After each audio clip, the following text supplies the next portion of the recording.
1956, Guy Mollet nous l'avait promis, la vignette automobile c'était pour les vieux et c'était provisoire.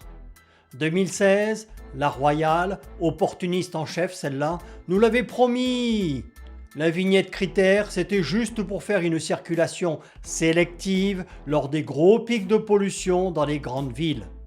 Promis, juré, ça ne servira pas à autre chose.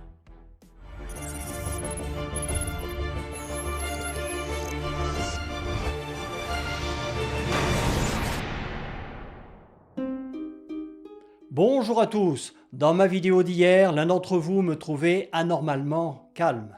Ça c'est parce que je filme au-dessus de la ceinture. Ce qui se passe en dessous, vous ne le voyez pas. Donc, en exclusivité pour vous, voici le bas de mon corps filmé pendant que je vous parle. Et avec ce que j'ai appris hier, j'ai même passé la nuit à réunir 2 ou 3 bricoles qui vont m'aider à persuader mon député d'arrêter de voter n'importe quoi à l'Assemblée. Alors de quoi s'agit-il? Je vous mets un premier extrait. Chine, Temu, AliExpress, il y aura peut-être bientôt un malus de 5 € pour chaque vêtement acheté sur les sites de fast fashion. Antoine Vermorel-Marquez, député Les Républicains, a déposé une proposition de loi pour instaurer un système de bonus-malus environnemental sur les vêtements. On commence, c'est des chaussures trop canon, trop classe. Trop canon, très classe. Elles ont été traitées au phtalate, une substance qui est un perturbateur endocrinien qui peut tous nous rendre stériles. La fast fashion, si vous ne savez toujours pas ce que c'est, ce sont des boutiques en ligne qui proposent un large choix de vêtements de qualité médiocre mais à petit prix. Donc, on a ce type là, Antoine Vermorel, connais pas, qui est député et qui veut mettre une taxe sur ce qu'il appelle la fast fashion. Pour préserver notre économie, notre santé, blabla, blabla, comme d'habitude. Antoine, arrête de nous prendre pour des cons. La vignette automobile, qui était censée être provisoire et pour les vieux, ça a duré 44 ans et les vieux, ils n'en ont vu la couleur que sur les pare-brises. La vignette critère, et là je sens que je vais m'énerver et il faut pas, parce qu'après le son sature dans le micro. L'autre, la Royale, elle nous avait promis que c'était juste pour permettre, lors des grands pics de pollution, de trier les véhicules qui auront le droit ou pas de rouler dans les grandes agglomérations. Tu parles.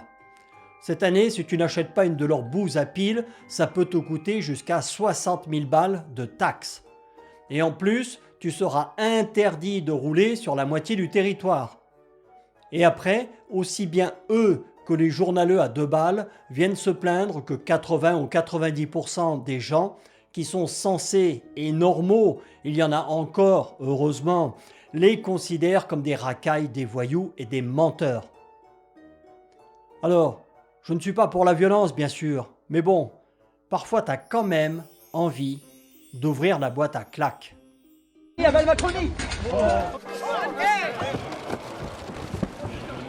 Alors là, le principe, c'est de mettre une taxe de 5 € sur ce qu'ils appellent la fast fashion, c'est-à-dire les vêtements vendus à petit prix en ligne et provenant essentiellement d'Asie, d'Afrique ou de Turquie, c'est-à-dire les seules fringues que la moitié de la population a encore les moyens de se payer. Et ces 5 € serviraient conditionnel, à faire baisser le prix des vêtements de qualité fabriqués en France. Et tout part d'un simple constat. Le prix moyen du vêtement sur ces sites est de 5 €. En France, le même produit serait vendu 15 €. Le malus de l'un finance le bonus de l'autre. Une sorte de rééquilibrage entre le marché chinois et européen. Alors moi, je ne sais pas où ils l'ont vu, leur t-shirt fabriqué en France, vendu à 15 € en boutique. Ce serait plutôt 50 ou 80.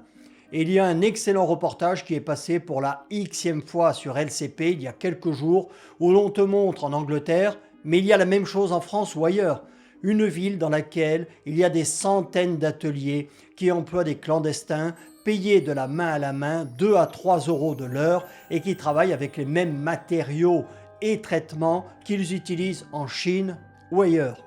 Si je retrouve le lien, je vous le mettrai dans le descriptif. Donc, on fait quoi là Antoine? Et tu crois que le kidam fauché qui voulait acheter une paire de pompes à 10 € sur internet va s'en payer une à 200 fabriquées en France? Non, il va payer ta taxe et sa paire de pompes lui coûtera 15 €. De toute façon, il n'a pas les moyens d'acheter autre chose. Il faut arrêter la démagogie et le populisme. Voilà, donc une fois de plus, on se fout de nous, on trouve un prétexte pseudo-humanitaire, écologique ou sanitaire pour mettre une nouvelle taxe en place. On te filme quelques guignols dans la rue qui te disent que c'est une bonne idée, ben voyons, puis on met la taxe en place et bien sûr, comme toujours, l'argent ne servira qu'à subventionner des entreprises du CAC 40 ou alimenter le train de vie dispendieux du gouvernement. Et je ne suis pas mélenchoniste pour ceux qui me disent ça parfois dans les commentaires. Je suis un Français moyen qui a du bon sens. Donc on joue comme toujours, soit sur la culpabilisation, soit sur la compassion, en prenant les gens pour des cons. Et au cas où vous ne le sauriez pas, on va aussi être noté et taxé sur notre consommation générale. C'est dans les tuyaux. Tu auras droit à un certain nombre de points carbone ou autres par an, et si tu dépasses, tu es taxé. Moi, ça fait des décennies que je le dis. Bientôt, on nous taxera sur l'air que l'on respire. Le système de surveillance et de notation à la chinoise, vous ne voulez peut-être pas vous en rendre compte, mais il arrive à grands pas chez nous. Mais par contre, pour Macron, qui prend 2 fois l'Airbus de l'État à quelques jours d'intervalle pour aller voir la demi-finale et la finale de la Coupe du Monde de football, très écologique d'ailleurs, dans un pays très démocratique, le Qatar, là c'est normal, personne ne trouve rien à redire. Enfin bref, voilà, l'asservissement total, ça continue de progresser, et comme disait je ne sais plus quel politique, il faut arriver à plumer loi sans la faire crier. Calandre, allez voir, c'est que du plaisir. Salut à tous.